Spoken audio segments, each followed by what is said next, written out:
നമസ്കാരം. നമസ്കാരം. ഇതെവിടാ സ്ഥലം? നമ്മളിപ്പോ ടിവിയില് VIP മുറിയില്ല. ഇത് സാക്ഷി, മറുനാട്, മലയാളക്കര, വാരികയുടെ ആളുകളല്ലേ?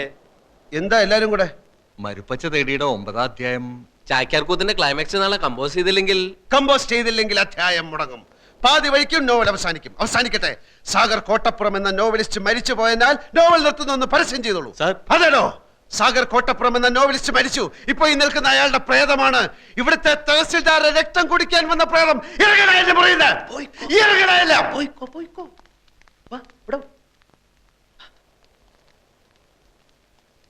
മുള്ള മുട്ടയിക്കുമ്പോഴാണ് ചാക്യാർ കൂത്ത്. റാസ്കൽസ്.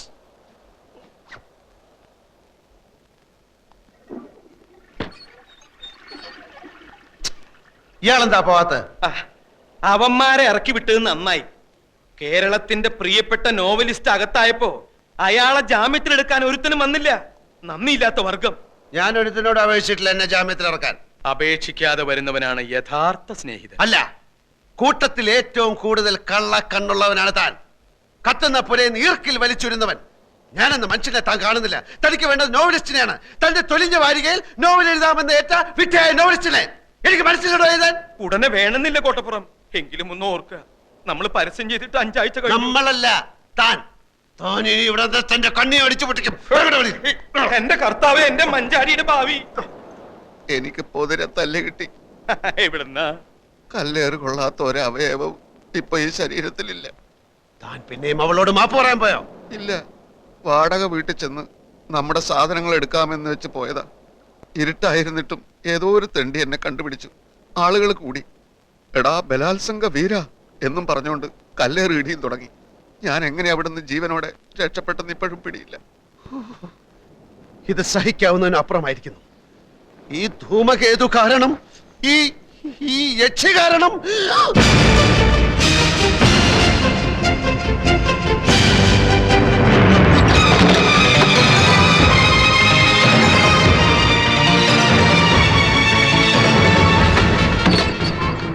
ഒറ്റയടിക്ക് അവളെ റേപ്പ് ചെയ്ത് നശിപ്പിക്കാൻ പാടില്ല.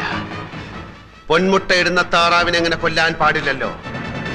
ഇനി അങ്ങോട്ടുള്ള സാഗർ കോട്ടപ്പുറം എന്ന നോവലിസ്റ്റിന്റെ ചോദനകളെ ഉദ്ദീപിപ്പിക്കുന്ന പ്രചോദനമാണവൾ. എന്റെ മഷി പറ്റാത്ത തൂലിക കൊണ്ട് ഞാൻ അവളെ നിരന്തരം റേപ്പ് ചെയ്യും. അനൗൺസ് ചെയ്തോളൂ. അടുത്ത ആഴ്ച മുതൽ പുതിയ നോവൽ ആരംഭിക്കായി. നോവലിന്റെ പേര് ഒരു ഗസറ്റഡ് യക്ഷി. ഒരു ഗസറ്റഡ് യക്ഷി. ഒരു ഗസറ്റഡ് യക്ഷി. എന്റെ കർത്താവേ, എന്തൊരു പുതുമയുള്ള പേര്, ഒരു ഗസറ്റഡ് യക്ഷി. നന്ദി കോട്ടപ്പുറം, നന്ദി. ഞാൻ ഈ നിമിഷം പോകുന്നു. ലോകത്തെ മുഴുവൻ ഇക്കാര്യം അറിയിക്കാൻ പോകുന്നു. സാഗർ കോട്ടപ്പുറത്തിന്റെ ഒരു ഗസറ്റഡ് യക്ഷി. അടുത്ത ലക്കം മുതൽ സാഗർ കോട്ടപ്പുറത്തിന്റെ ഏറ്റവും പുതിയ നോവൽ ഒരു ഗസറ്റഡ് യക്ഷി.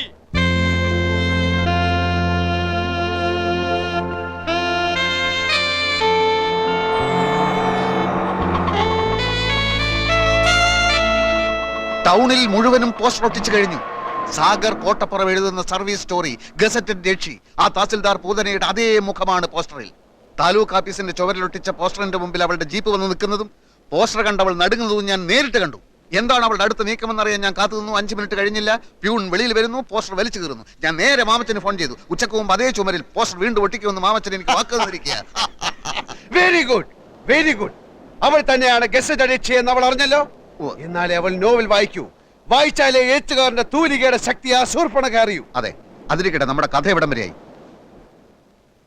താൻ ഞെട്ടരുത്. എന്താ? താനാണ് ഈ കഥയിലെ നായകൻ. ആണോ? അതെ, കാരണം ഇതിലെ നായകന് സൗന്ദര്യം ആവശ്യമില്ല. മത്തങ്ങ പോലുള്ളൊരു മുഖമാണ് വേണ്ടതെങ്കിൽ തനിക്കും നായകനാകാം.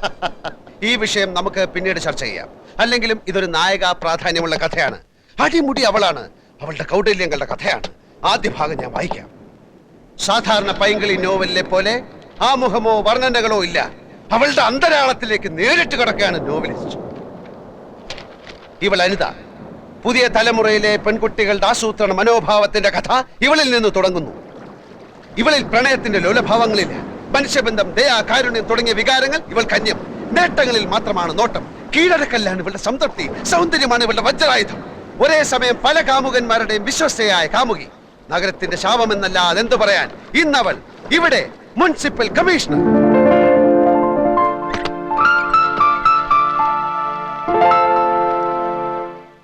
തലയ്ക്കകത്ത് കളിമണ്ണ് മാത്രമുള്ള ഈ കമ്മീഷണറെ സ്ഥലം മാറ്റാൻ നഗരപാലകർ ശ്രമിച്ചതിന്റെ ഫലമായിട്ടാണ് പുതിയ കമ്മീഷണർ ദിലീപ് മേനോൻ സ്ഥലത്തെത്തുന്നത്.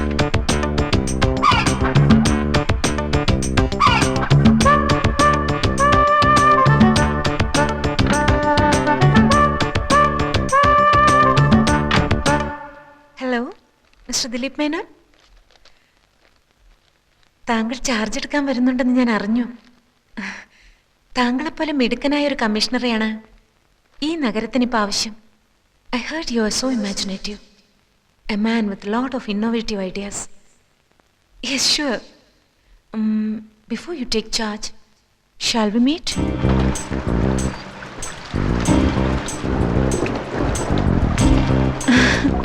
എന്തിനാണ് വരാൻ പറഞ്ഞത്? ആദ്യം അകത്തോട്ട് കടന്നിരിക്കൂ. പറയാനുള്ളത് പറയൂ. ഒരുപാട് പറയാനുണ്ട്. എങ്കിൽ ഞാൻ നാളെ വരാം. ഈ അസമയത്ത് മഴ നനയാതെ അകത്ത് വന്നിരിക്കൂ ദിലീപ്. ഞാൻ ആകെ ത്രിശങ്കു സ്വർഗത്തിൽ പെട്ടതുപോലെ തോന്നുന്നു. അനിത ഇനിയും ചാർജ് ഒഴിഞ്ഞു തന്നില്ലെങ്കിൽ തരാമല്ലോ. Is it? Then let me take charge tomorrow. അത്ര പെട്ടെന്ന് വേണോ? ഇങ്ങനെയൊക്കെ ചോദിച്ചാൽ ഞാനിപ്പോ ഈ വാടക വീട്ടിൽ എന്തിനാണ് ഇങ്ങനെ താമസിക്കുന്നത് എന്ന് തന്നെ എനിക്ക് മനസ്സിലാവുന്നില്ല. എനിക്ക് മനസ്സിലാവുന്നുണ്ട്. എന്തിനാണ്? എപ്പോഴും എപ്പോഴും എനിക്ക് കണ്ടുകൊണ്ടിരിക്കാൻ. നമ്മൾ തമ്മിൽ ആദ്യമായി കണ്ടത് എന്നാണെന്ന് ദിലീപിന് ഓർമ്മയുണ്ടോ? അന്ന് ഈ വാടക വീട്ടിൽ വെച്ച്? അല്ല ദിലീപ്, അതിനു മുൻപ്, ജന്മാന്തരങ്ങൾക്ക് മുൻപ് നമ്മൾ കണ്ടിരുന്നു, സ്നേഹിച്ച് ജീവിച്ചിരുന്നു. എന്റെ ഈ മടുപ്പിക്കുന്ന ഏകാന്തതയിലേക്ക് എന്നെങ്കിലും ഒരു നാൾ എന്റെ ദിലീപ് വീണ്ടും വരുമെന്ന് എനിക്കറിയാമായിരുന്നു.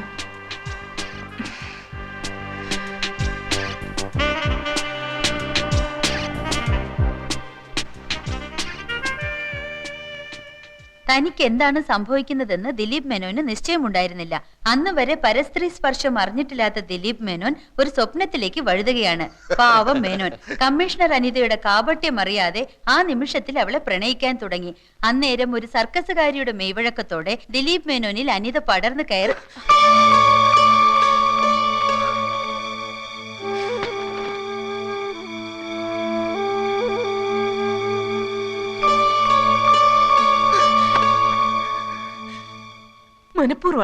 മനഃപൂർവ്വമാണ് ഒക്കെ. സാർ ഒന്ന് വായിച്ചു നോക്ക്. എന്തൊക്കെ വൃത്തികേടുകളാ അയാൾ എഴുതി കൂട്ടിയിരിക്കുന്നത്. പിന്നീട് ദിലീപ് മേനോൻ പ്രഭാതത്തിൽ ഉദിച്ചു വരുന്ന സൂര്യനെ കണ്ടില്ല, നിലാവ് കണ്ടില്ല, ആകാശത്ത് പറന്നു നടക്കുന്ന പറവകളെയും പുൽമേടുകളിൽ മേഞ്ഞു നടക്കുന്ന കുഞ്ഞാടുകളെയും കണ്ടില്ല. പ്രണയമെന്ന ചതിക്കുഴിയിൽ തന്നെ വീഴ്ത്തിയ ആ വഞ്ചകിയുടെ പുഞ്ചിരി മാത്രമായി എപ്പോഴും മനസ്സിൽ. നഗരത്തിലെ പാർക്കുകളിൽ, കടലോരങ്ങളിൽ അവരുടെ രാവുകളും പകലുകളും പ്രണയാതുരമായി തുടിച്ചുകൊണ്ടിരിക്കവേ ഒരു സായാഹ്നത്തിൽ എങ്ങു നിന്നോ തീഷ്ണമായ ആ രണ്ട് കണ്ണുകൾ അവരിൽ വന്ന് പതിച്ചു. തുടരും. അതേത് തീഷ്ണ കണ്ണുകൾ? അതാണ് സസ്പെൻസ്. ഇപ്പൊ താൻ ആകാംക്ഷയോട് ചോദിച്ചില്ലേ, അതാണ് തുടർക്കഥയുടെ ടെക്നിക്ക്. വായനക്കാരെ അടുത്ത ലക്കം വരെ മുൾമുനയിൽ നിർത്തുക. ഈ തീഷ്ണ കണ്ണുകളുടെ ഉടമസ്ഥൻ ആരാന്നാണ് ഞാൻ ചോദിച്ചത്. സസ്പെൻസ് ആണെന്ന് പറഞ്ഞില്ലടോ. എന്നാലും അടുത്ത ലക്കത്തിൽ ആ തീഷ്ണ കണ്ണം കയറി വരില്ലേ? അങ്ങനെ ഒരുത്തന്റെ ആവശ്യം എന്തായിപ്പോ? സംഗതി വഞ്ചനയും മറ്റുമൊക്കെ ആണെങ്കിലും ഞാനും നായികയും പ്രണയിച്ചിങ്ങനെ സുഖിച്ചിരിക്കുമ്പോ മറ്റൊരുത്തൻ അങ്ങനെ ഇടയ്ക്ക് കയറി വരുന്നത് എന്തിന്? അത് പറയാൻ താൻ ആര്? ഒരു എഴുത്തുകാരുടെ സ്വാതന്ത്ര്യത്തിൽ കയറി കൈകടത്തിയുണ്ടല്ലോ. ഒരു പിണ്ണാക്കൂല്ല. ഇറാൻ ഭരണകൂടം സൽമാൻ റഷ്ദിയുടെ തലയ്ക്ക് വില പറഞ്ഞില്ലേ? എന്നിട്ട് എന്ത് സംഭവിച്ചു? അയാൾ ഇപ്പോഴും ഒളിച്ചു നടക്കല്ലേ? അയാൾ ഒളിച്ചു നടന്നാലും അയാളുടെ തൂലിയേക്ക് വിലങ്ങ് വെക്കാൻ ആർക്കെങ്കിലും കഴിഞ്ഞോ? ഇനി ഞാനൊരു സത്യം പറയാം, തഞ്ഞിട്ട്. താനല്ല ഈ കഥയിലെ യഥാർത്ഥ നായകൻ. ഈ വരുന്ന തീഷ്ണ കണ്ണുള്ളവൻ അയാളാ ശരിക്കുള്ള നായകൻ. അയാൾ അതിപ്രശസ്തനായ ഒരു സാഹിത്യകാരനും ഒരു നോവലിസ്റ്റ് കൂടാണ്. ഓ, മനസ്സിലായി. ഈ വരുന്ന നോവലിസ്റ്റിന്റെ പേര് സാഗർ കോട്ടപ്പുറം എന്നായിരിക്കും അല്ലേ?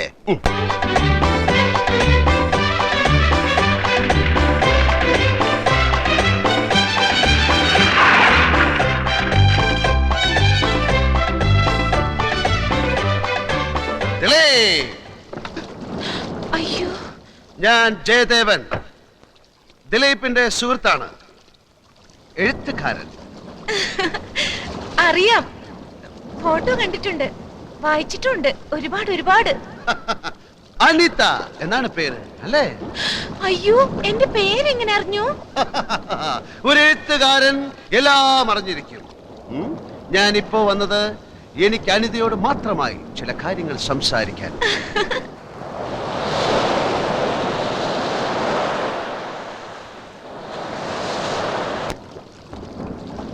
അനിത ദിലീപിനെ സ്നേഹിക്കുന്നുണ്ട് എന്ന് ചോദിച്ചാൽ ഇല്ല എന്നാ ഉത്തരം. നോക്കൂ, അവനൊരു പാവമാണ്. ക്യാൻസർ ബാധിച്ച് മരണം കാത്തു കഴിയുന്ന ഒരമ്മ, കണ്ണിന് കാഴ്ചയില്ലാത്ത ഒരു അനുജൻ, കെട്ടിക്കാൻ പ്രായമായ 5 അനുജത്തിമാർ, അങ്ങനെ 100 കൂട്ടം പ്രശ്നങ്ങളുടെ ഇടയിൽ കിടന്ന് നട്ടം തിരിയുന്ന ആ മരങ്ങോടൻ ഒരു ചുക്ലിപ്പട്ടിയെ പോലെ നിന്റെ പുറകിൽ വാലാട്ടി നടക്കുകയാണ്. അവൻ ആ ജോലി തിരിച്ചു കൊടുത്തില്ലെങ്കിൽ നിന്റെ മോൻ അടിച്ച ചമ്മന്തിയെ കൂടി. എന്ത് പറ്റി പറയൂ, എന്തിനാ? ഞാൻ ആരാധിക്കുന്ന വലിയൊരു എഴുത്തുകാരന്റെ വായിൽ നിന്ന് ഇത്തരം വാക്കുകൾ ഞാൻ തീരെ പ്രതീക്ഷിച്ചില്ല. ഞാൻ സത്യമാണ് പറയുന്നത്. സത്യം എന്തോ ആവട്ടെ. സത്യത്തിന് അങ്ങനെ എന്തോ ആകാൻ കഴിയില്ല, കാരണം സത്യമാണ് സത്യം. വേണ്ട മിസ്റ്റർ ജയദേവൻ, കൂടുതൽ സംസാരിച്ച് നിങ്ങളെ പറ്റിയുള്ള എന്റെ സങ്കല്പം തകർക്കാൻ എനിക്ക് ആഗ്രഹമില്ല. നിൽക്കൂ, എന്ത് തന്നെയായാലും അവനെ ജോലിയിൽ പ്രവേശിപ്പിച്ച് ഞാൻ ഈ ടൗണിൽ നിന്ന് പോകും. അനിതേ, എന്തുണ്ടായി? നീ എന്താണ് അനിതയോട് പറഞ്ഞത്? അനിത, ഞാൻ പറയുന്നത് അനുസരിക്കുന്നതാണ് നിനക്ക് നല്ലത്. എന്തുണ്ടാ എന്നാ ചോദിച്ചത്? നീ പോടാ, പിണ്ണാക്കുമാടാ. ജയദേവ, അതേടാ, ജയദേവൻ തന്നെ. നിനക്ക് നിന്നെ പറ്റി വിചാരമില്ലെങ്കിലും എനിക്ക് നിന്നെ പറ്റി വിചാരമുണ്ട്, മനസ്സിലായോ? ഇതുകൊണ്ട് തന്നെ ഞാൻ പറഞ്ഞത് ഈ മൈഗുണൻ സാഹിത്യകാരന് ഈ കഥയിൽ ആവശ്യമില്ലെന്ന്. പിണ്ണാക്ക് മാടൻ അല്ലേ? ദിലീപ് മേനോനായിട്ട് എന്റെ ചിത്രമാണ് വാരികയിൽ വരച്ചിരിക്കുന്നത്. അതുകൊണ്ട് തന്നെ താൻ കയറി വന്ന് എന്നെ അപമാനിക്കുന്ന രീതിയിൽ സംസാരിക്കുന്നത് എനിക്ക് ഇഷ്ടമല്ല. തനിക്ക് ഇഷ്ടമായി താൻ പാടോക്കപ്പെടോ. ദിലീപ് മേനോനെ സൃഷ്ടിച്ചത് ഞാനാണെങ്കിൽ അതേ മേനോനെ സംഹരിക്കാനും എനിക്കറിയാം. എന്ന് വെച്ചാൽ ദിലീപ് മേനോനെ കൊണ്ട് വയറിളക്കാനുള്ള ഒരു മരുന്ന് ഞാൻ കഴിപ്പിക്കും. എന്നിട്ട് ദിലീപ് മേനോൻ കക്കൂസി പോയി ഒരു അധ്യായത്തിൽ അങ്ങ് ചാവും. എന്ന് വെച്ചാൽ ഞാൻ അവനെ കൊല്ലും. എങ്കിൽ എത്രയും പെട്ടെന്ന് കൊല്ലടോ. ഇങ്ങനെ നട്ടലില്ലാതെ ജീവിക്കുന്നതിലും ഭേദം ഭരണമാ. പക്ഷെ താൻ എന്നെ വയറിളക്കി കൊന്നാൽ തന്റെ പേരിൽ ഞാൻ കേസ് കൊടുക്കും. എങ്കിൽ ഇപ്പൊ തന്നെ താൻ പോയി കേസ് കൊടുത്തിട്ട് വാ. പോയി കൊടുക്കണോ, പോയി കേസ് കൊടുക്കണോ. എന്നെ കൊന്ന കഥ എങ്ങനെ മുമ്പോട്ട് പോകും? മുമ്പോട്ടല്ലേ, ഞാൻ സൈഡിൽ കൂടെ കൊണ്ടുപോകും. ജയദേവൻ വിചാരിച്ചാൽ ദിലീപ് മേനോനെ തന്റെ കസേരയിൽ ഇരുത്താൻ കഴിയുമെന്ന് അറിയാവുന്ന അനിത അടുത്ത ലക്കത്തിൽ ആ ജയദേവനെ തന്നെ വളയ്ക്കാൻ ശ്രമിക്കുകയാണ്.